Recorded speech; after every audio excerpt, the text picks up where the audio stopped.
Yes, it is that time of the year again when I talk about my favorite movies of the year and some extra stuff on the side. I'm going to be talking about every movie that I've seen this year, just by name usually. I'm going to be talking about the TV shows that I saw. I'm going to be talking about the other stuff that I saw and what I'm looking forward to in 2026 and beyond, for movies and myself included. Let's start with the movies. In years past, I would talk about all of them in ranked order.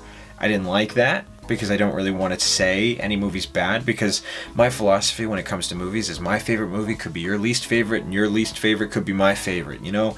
To each their own is basically what I'm saying. So then last year I decided to do the movies based on release date order, and this year I'm doing something similar, except it's when I watch them. Because some movies were like released in 2023, technically, in 2024, at like film festivals and stuff. So technically, Hell of a Summer would be at the top of my list. We'll get to that in a bit. Top of my list in terms of release date, I should specify. But we'll get to that in a bit. What I mean to say is that it would kind of like make the list kind of weird, because I didn't watch Hell of a Summer until June.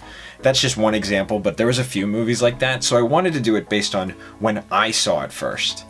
So for example, the first movie I saw of 2025, by the way, I'm leaving out my top 16 because I'm doing top 16. I know the title says top 10, but that just looks better for the title. I'm doing top 16.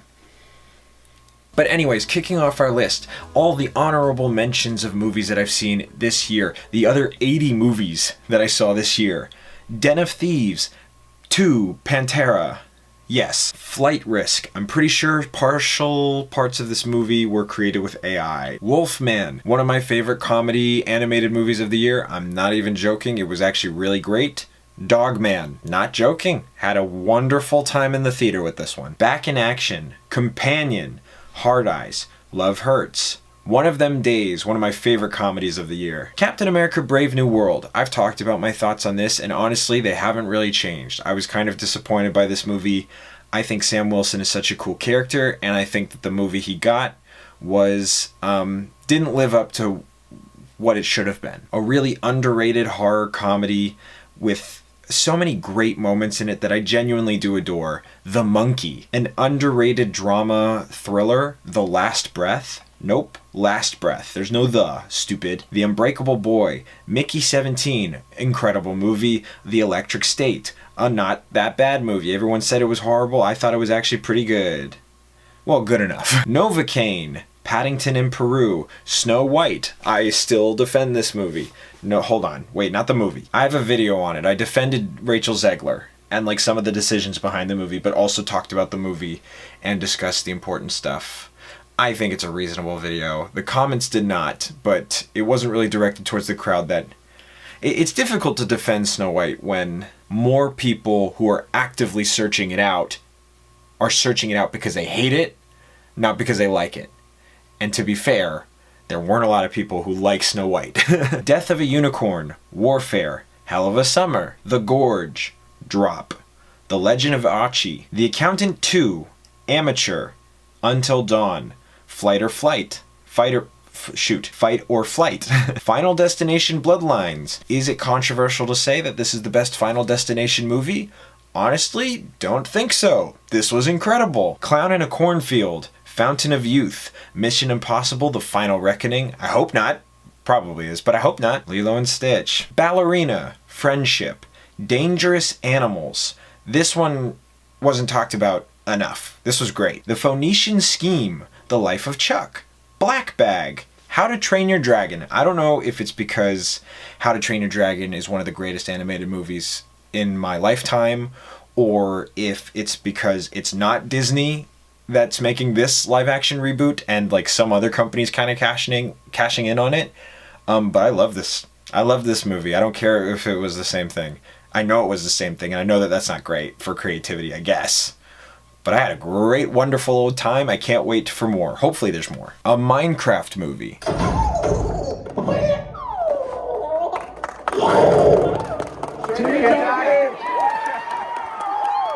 Jurassic World Rebirth. 28 years later. The Materialists. Megan 2.0. The Working Man. Elio. I Know What You Did Last Summer. The Fantastic Four. First Steps. What a wonderful return. Oh, hi. That's it. Eddington. Together. Happy Gilmore 2. The Bad Guys 2. Nobody 2. Honey, don't. Or as my friend likes to call it, honey, don't see this movie. That's mean. I think there's merit to it. I was disappointed. The Naked Gun. K-pop Demon Hunters. What a wonderful addition to pop culture. You know, The Toxic Avenger. Freakier Friday. Thunderbolts, my favorite Marvel movie of the year. The Long Walk. Him. Tron Ares. The Smashing Machine. Black Phone 2. Good Fortune. Shelby Oaks. Begonia. Predator Badlands. This year was a really strong year for franchises that I don't love making incredible movies. Springsteen, Deliver Me From Nowhere. A very Jonas Brothers Christmas movie. Nope, a very Jonas Christmas movie. Again, I talked about this one too. See, this is just a classic example. This is why I don't like ranking movies anymore. Are you telling me that I had to genuinely rank A Very Jonas Christmas and Begonia? Like, I had to genuinely compare them. Again, to each their own. People rank movies the way that they want to rank them. People enjoy movies the way that they want to enjoy them. For me personally, I really like to look at movies individually, and I understand that this is a completely biased list. I forgot to mention that at the beginning, but it is. Wicked for Good. Sentimental Value. Now You See Me, Now You Don't. I hope we get 18 more sequels to this. I also say that I know this is stupid as heck. The Running Man. Kind of gets a bit weird at the end, but I loved it. I love Edgar Wright. Please don't be discouraged by the critical reviews from this movie. Just make what you want, because this was great. Eternity. Fackham Hall. Five Nights at Freddy's 2. Why the heck was this released in December? And then finally, to top off the movies I watched in release order, disregarding the top 16, Anaconda. Anaconda was a very wonderful movie. I think the best way that I can describe it is it's your typical stupid, dumb comedy, but a little bit better. Alright, now that we've gotten all the other movies that I've seen out of the way, let's get into the top 16 movies that I saw in 2025. I'm going to start at 16, and then I'm going to work my way up to number 1. Number 16, The Roses. Things are getting a little out of hand. Oh, you think?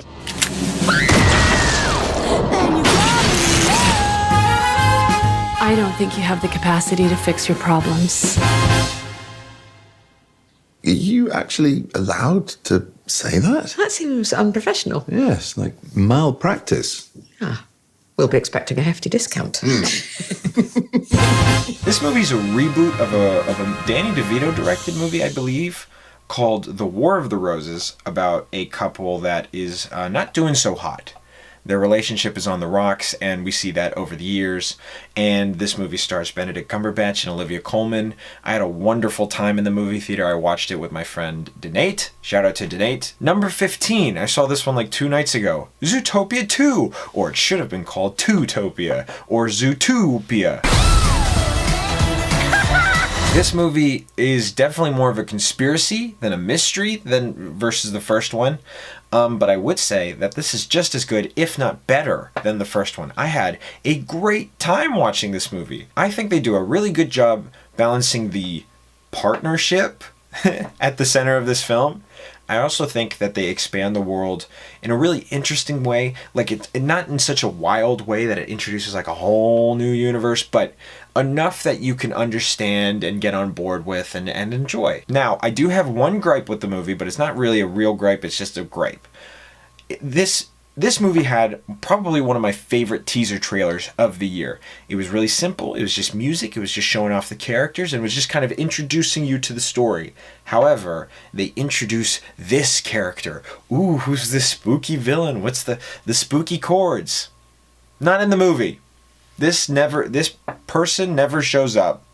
Not a thing. Who was this? What was this for? Did you trick me? You tricked me. Number 14, Blue Moon. Really striking. Are you and she?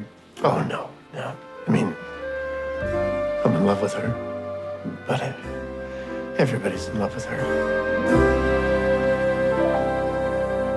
This movie was wonderful.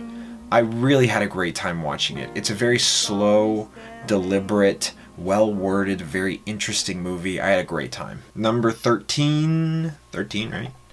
Yeah, Jay Kelly. Can we go again? Really? I'd like another one.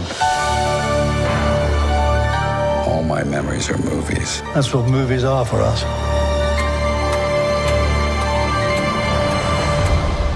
Pieces of time. Pieces of time. This one might be recency bias, but I had a great time watching Jay Kelly.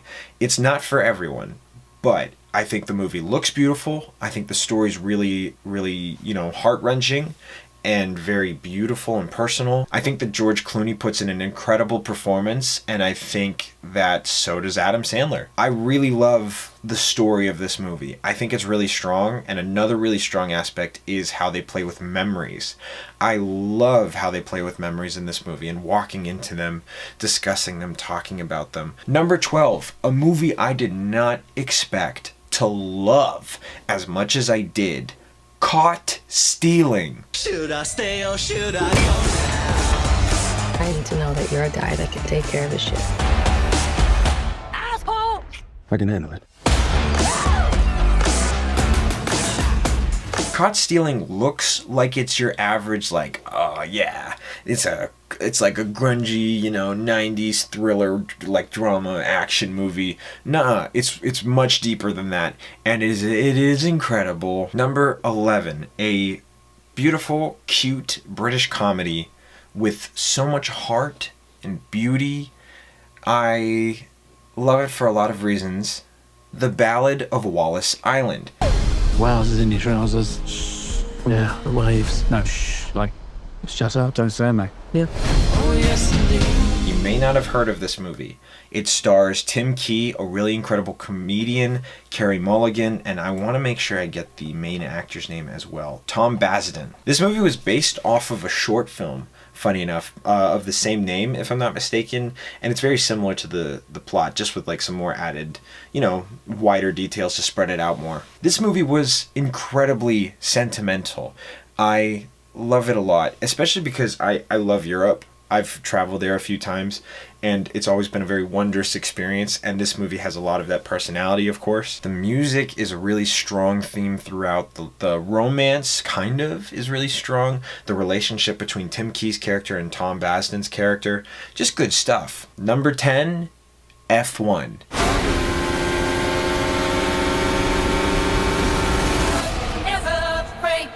Its racing scenes and cinematography and sound design and music, it's thrilling. The performances are great and the story is so addictive. Number 9, probably my favorite adaptation of this story. Also, Guillermo del Toro is a mad genius. Frankenstein. Now, run.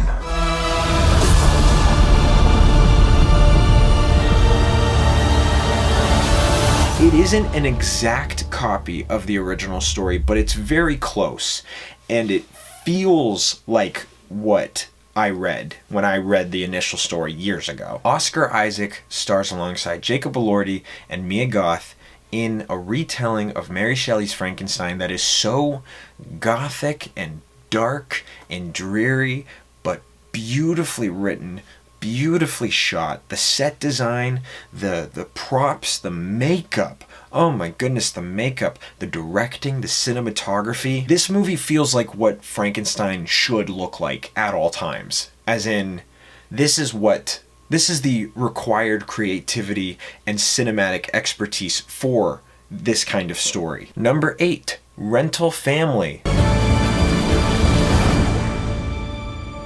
Well, this is amazing. It's cool, but it's fake. Sometimes it's okay to pretend. This is another really cute dramedy movie from this year. Brendan Fraser is absolutely wonderful in this, and so is the rest of the cast. I think the story is really strong. It's a really unique idea. It's just very easy to get into. It's a very lovely, lovely movie. Okay, number 7. Zach Cregger created Barbarian, and my new favorite film of his, Weapons. This is where the story really starts. It is a dark, mysterious fairy tale with many twists and turns and a really strong mystery throughout. There is a amazing cast at the center of this, and an even a more amazing, I shouldn't say, just in case if you want to watch it. Number 6, One Battle After Another. God damn it! Viva la revolution!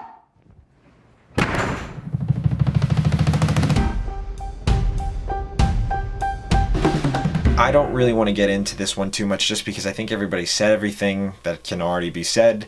And yeah, I agree with all of it. It's an incredible film, incredible cast. Paul Thomas Anderson has done it again. This is my second movie I've seen of his. I loved it. It felt like a really hilarious thriller the entire time. And I was always on the edge of my seat. The only time I was taken out of the movie was when this man showed up on screen, because he is one of my former film professors. Yeah, that took me out of the movie. Number 5, Chloe Zhao returns to the big screen, making a big splash with Hamnet. Bye. Why? Bye. Not Hamlet. You stupid bastard. Hamnet is the, I think, inspired by true events, not genuinely true events, story of Shakespeare and his wife going through a very troubling time in their lives, and how the creation of one of the most famous plays of all time comes from that. This movie is probably the movie that I've cried in the theater the most at. If I remember correctly, there were 3 distinct times that I cried.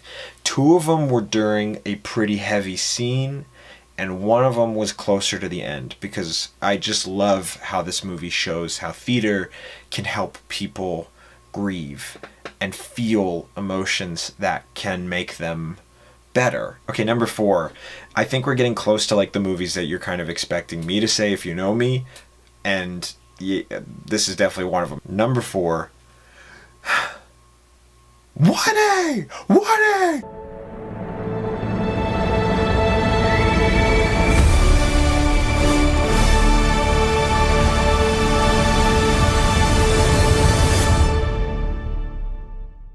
God, best movie of the year. That's not necessarily the case, but God, this.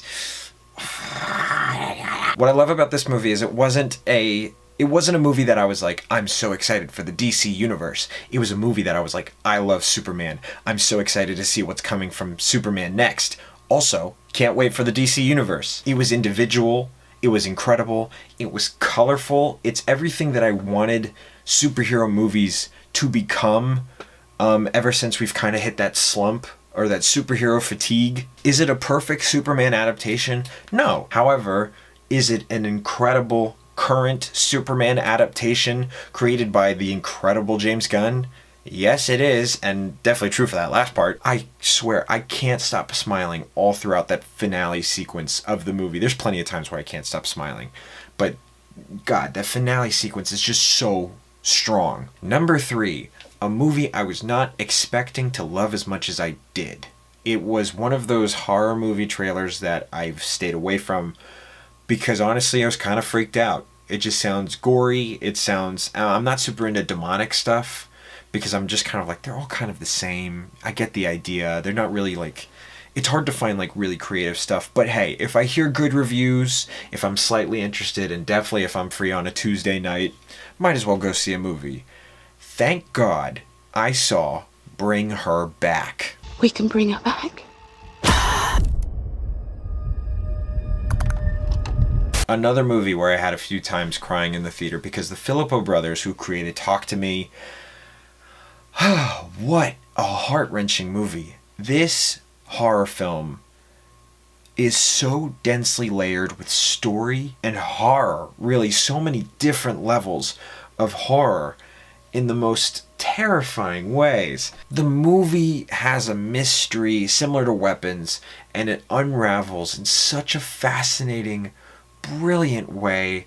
And there's even like a very, what I would say, psycho-esque twist. I wish more people saw this movie because it was genuinely one of the best movies I've saw in 2025. Number 2, if you know me, you know that this had to have been at least number 1 or number 2 because it is my favorite film series of all time. Wake up, dead man.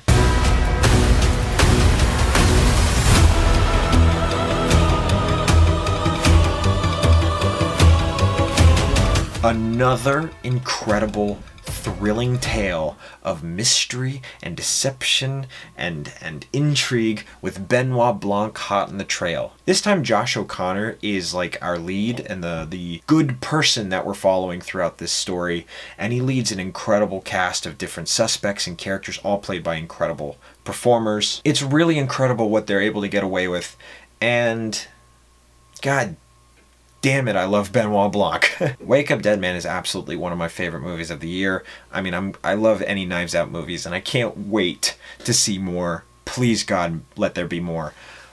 But my number one, I'm going to sound like everybody. Sinners.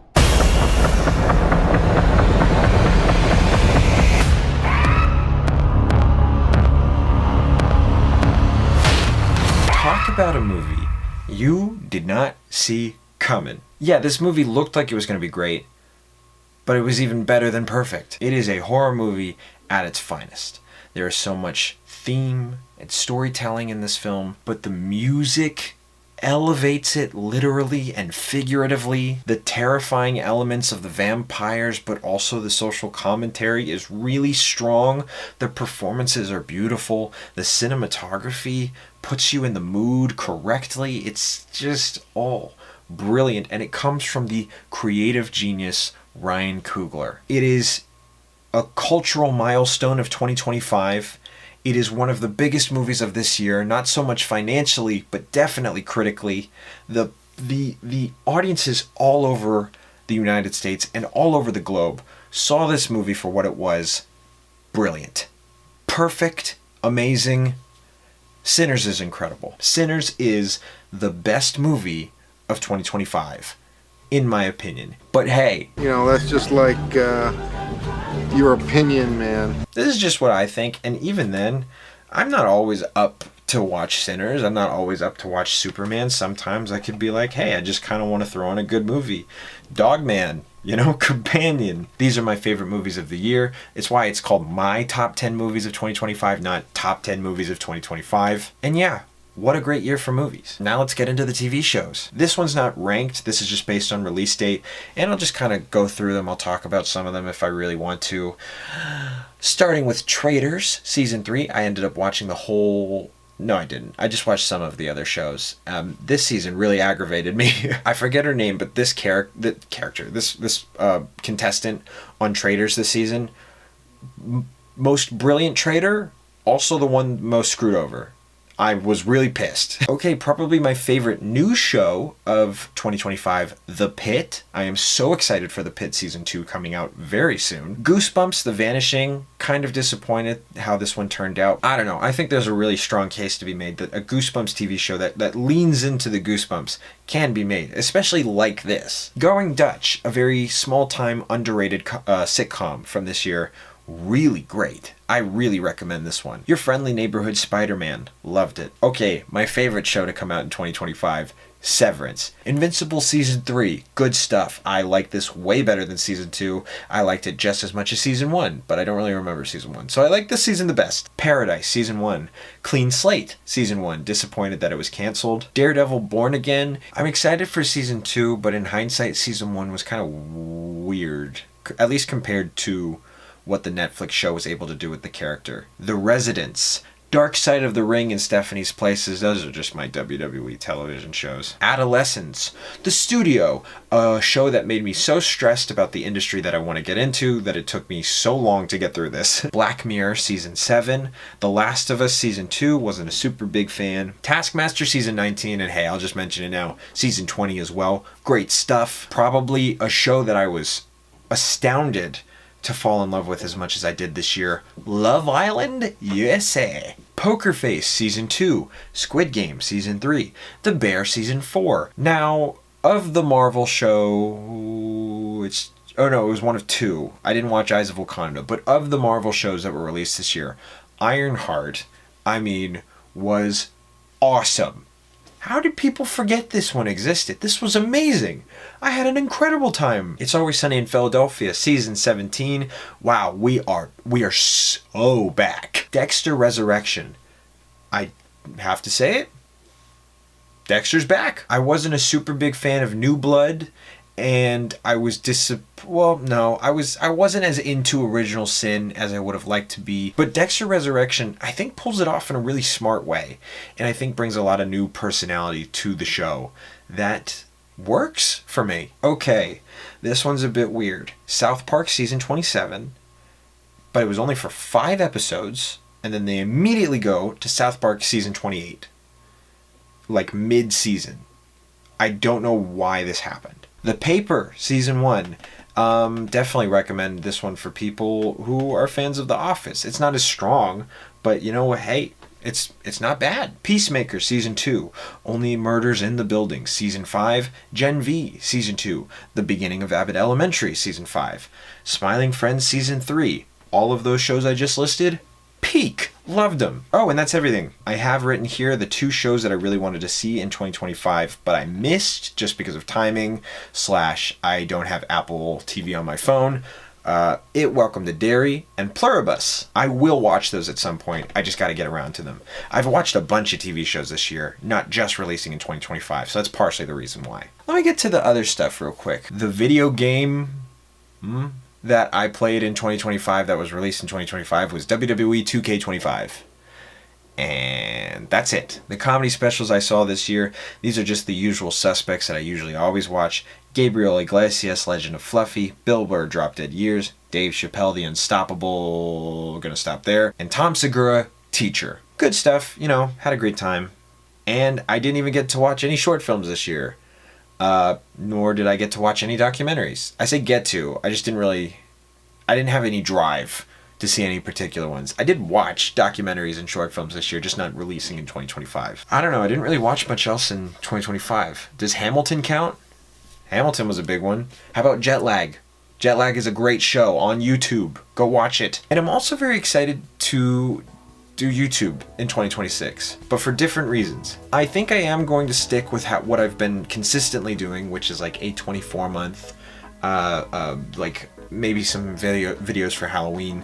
I do want to do the Christmas videos again. I'll probably do this video again next year. But that said, I'm still going to be making videos for this channel when they come up and when I'm excited to do them. I just don't think I'm going to be sticking to the weekly basis thing that I did last year, or at least the last 2 years, because I did that for a while. Really happy that I did that, and now I kind of want to evolve and go into a different direction in the future. But yeah, 2025 was a wonderful time for YouTube and movies. I had a great time. I think this was a great year for myself personally, at least socially, and I'm really looking forward to 2026. So I just want to say thank you all so much for watching. Even if you're not watching, even if you just clicked on a video in the past, or maybe you've just seen the thumbnail and kept scrolling, I don't care. Thank you so much for watching. Thank you so much for watching this video, and I will see you in 2026 in whatever next video I end up making. So anyways, thank you so much, and I'll see you next time.